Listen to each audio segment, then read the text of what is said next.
Hi everybody, I hope you've had a good rest of the day and that I didn't bamboozle you too much this morning with the work that we did in the sales training program around the sales funnel. I just wanted to do a bit of a recap this afternoon so you can just reflect on this over the next week or two.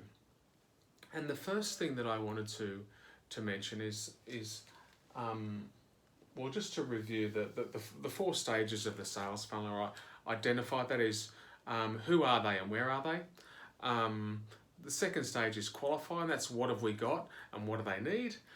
The third section is how do we get them to buy it, rather than how do we sell it, but how do we get them to buy it? And the third one is how do we sell them more, or how do we get them to buy more? So you might remember that we talked about it with the backdrop of Zig Ziglar's quote, which I just love, and I also think that I like to live, and that is that people buy off people that they like, they know,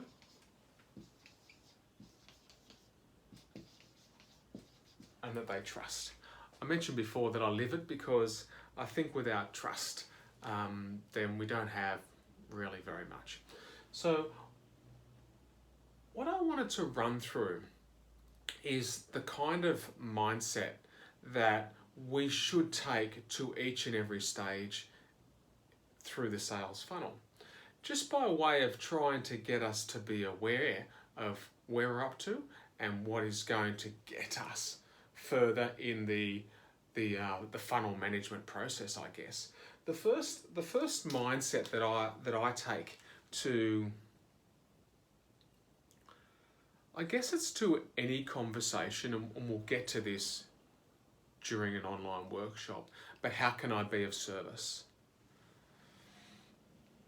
I take that to every conversation, but then if someone starts to come into my vision or my world, or I'm in theirs, and they might appear in the top of my funnel in terms of identification, the mindset that I take to any kind of conversation around that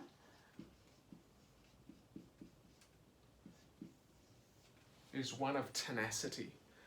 And I guess what I'm trying to describe there is a situation where we avoid going up a dry gully as a salesperson. If you ask any or most salespeople what their biggest waste of time is, it will invariably be the sale that they didn't get. And that could be because they didn't establish a need early enough, they didn't qualify the opportunity in terms of what stage of the buying process they're up to, or perhaps they might not have been talking to the right influencers or decision makers, and they can be often be different people. So to take a mindset of tenacity to make sure that you're working on all those sorts of things can avoid you going up too many dry gullies. The second mindset, or a qualify, I think. The way I like to think of a conversation or to get myself set up for a qualification process is to have a mindset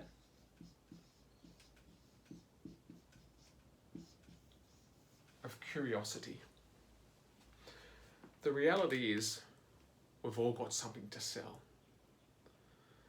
But I think if we take a mindset of curiosity to a qualifying process, where we're really, really interested in what the customer's problems are,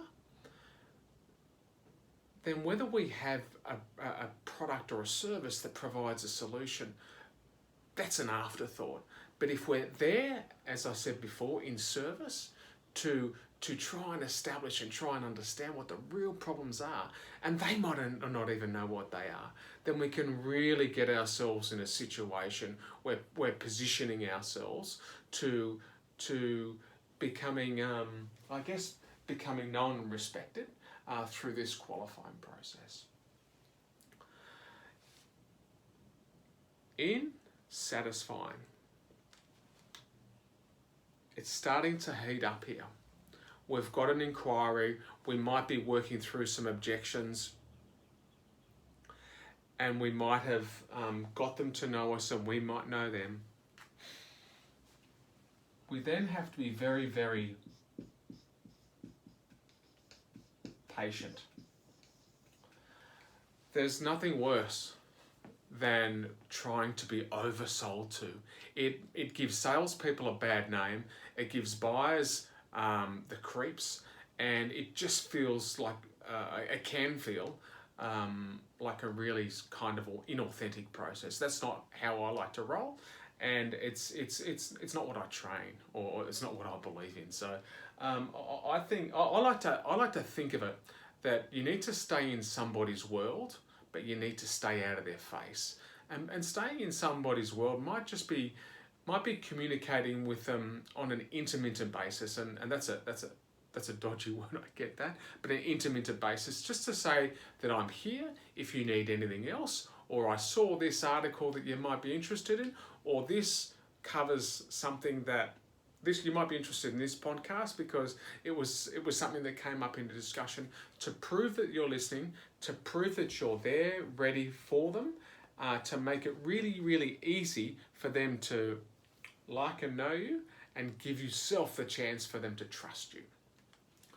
Really important one, can take a really long time out of the whole sales funnel process, but it can be disintegrated in seconds by being overly eager. I'm not saying you shouldn't be eager. You should definitely be engaged and passionate. But if you're over the top, then that will only result in the customer backing away. The final part, or the final mindset through solidifying, it's one that a lot of people get wrong, and that is to have a mindset, and I hope you can read this, but if you can't, I'm going to say it anyway. And that is to have a mindset of partnering. And by partnering, I mean making sure that all of the products and services that your business has got to offer, they are aware about at all different levels of their organisation. They might be running a construction firm where they have a number of sites. We need to make sure that we're selling to all of those sites. It may be an organisation that you need sign off by procurement, HR, and general management, because it's a strategic and expensive purchase. So you need to make sure that you go very, very deep down into the organisation. So partnering is almost a topic in itself. We'll talk about that later in Solidify, when we look at what's called a relationship balance sheet. And I'm look forward to catching up with you on that. I hope this has helped. Most certainly welcome any phone calls or any feedback that you've got. And I look forward to talking to you in the next day or so. Stay well, everybody. Thank you. Bye.